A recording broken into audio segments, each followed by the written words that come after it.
राजस्थान के इतिहास में एक बड़ा बदलाव होने जा रहा है। राजस्थान अब सीधे अरब सागर से जुड़ने की तैयारी में है, वो भी जालोर जिले के जरिए। इसे ना सिर्फ राजस्थान बल्कि पूरे उत्तर पश्चिमी भारत की अर्थव्यवस्था में बड़ा उछाल आ सकता है। आज हम आपको बताएंगे जालोर में बनने वाले भारत के सबसे महत्वाकांक्षी इनलैंड पोर्ट की पूरी कहानी। कहाँ बनेगा, कैसे जुड़ेगा और इससे आपको क्या फायदा होगा, चलिए बिल्कुल विस्तार से जानते हैं।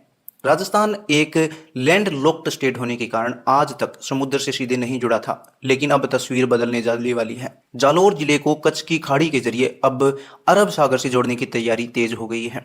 इसके लिए जालोर में एक इनलैंड पोर्ट यानी कि वाटरवे आधारित बंदरगाह बनाया जा रहा है। पिछले 1.5 दशक से यह प्रोजेक्ट फाइलों में घूम रहा था, लेकिन अब यह तेज रफ्तार से आगे बढ़ चुका है। जालोर से कांडला पोर्ट तक लगभग 262 किलोमीटर लंबा जलमार्ग तैयार किया जाएगा। इस पूरे रूट पर पानी की गहराई और चौड़ाई बढ़ाने के लिए 10,000 करोड़ रुपए से ज्यादा की ड्रेंजिंग प्रस्तावित है। इस जलमार्ग से जालौर से अरब सागर तक जहाजों की आवाजाही संभव होगी, जो राजस्थान को पहली बार सीधे समुद्र व्यापार का रास्ता देगा। अभी सर्वे और रूट स्टडी चल रही है, जिसमें भवतारा, नवलखी मार्ग, कांडला क्रिक वाला रूट भी शामिल है।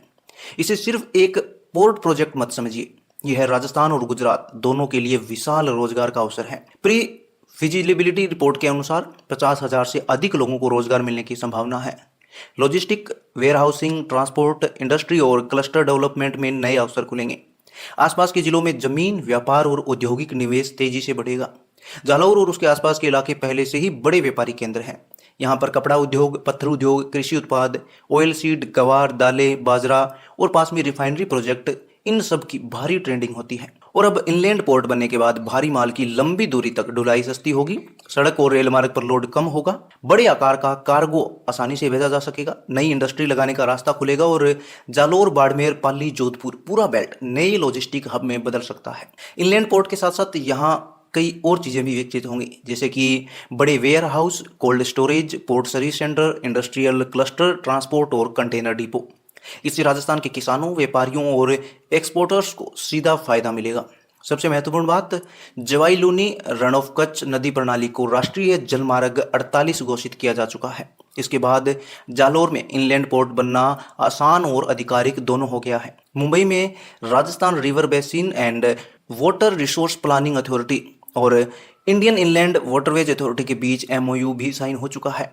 जलमार्ग की प्रस्तावित संरचना की अगर हम बात करें तो इसकी चौड़ाई 45 मीटर होगी, गहराई 8 मीटर होगी और राजस्थान में कुल लंबाई 14 किलोमीटर होगी। और इसका पूरा सर्वे IIT मद्रास कर रहा है।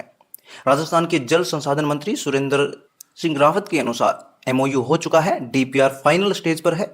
जालोर जलमार्ग के जरिए कच्छ से सीधा समुद्री संपर्क बनेगा, जहाज चलेंगे, इनलैंड पोर्ट बनेगा और राजस्थान एक बड़ा लॉजिस्टिक पावर कॉरिडोर बन जाएगा। अगर सब कुछ योजना के अनुसार हुआ तो आने वाले कुछ सालों में जालोर उत्तर भारत का सबसे बड़ा इनलैंड पोर्ट बन सकता है। राजस्थान की इंडस्ट्री को समुद्र तक सीधी पहुंच मिलेगी, एक्सपोर्ट तेज होगा, किसानों और व्यापारियों की लागत कम होगी, जालोर और आसपास जमीन प्रॉपर्टी की कीमत बढ़ेगी, हजारों नई कंपनियां इस क्षेत्र में निवेश कर सकती हैं। यानी यह प्रोजेक्ट राजस्थान को लॉजिस्टिक और इंडस्ट्री का नया पावर हाउस बनाने की क्षमता रखता है। तो दोस्तों, ये थी जालोर इनलैंड पोर्ट का पूरी अपडेट, एक ऐसा प्रोजेक्ट जो राजस्थान की तस्वीर और तकदीर दोनों बदल सकता है। आप इस प्रोजेक्ट को लेकर कितने उत्साहित हैं, कमेंट में जरूर बताइए।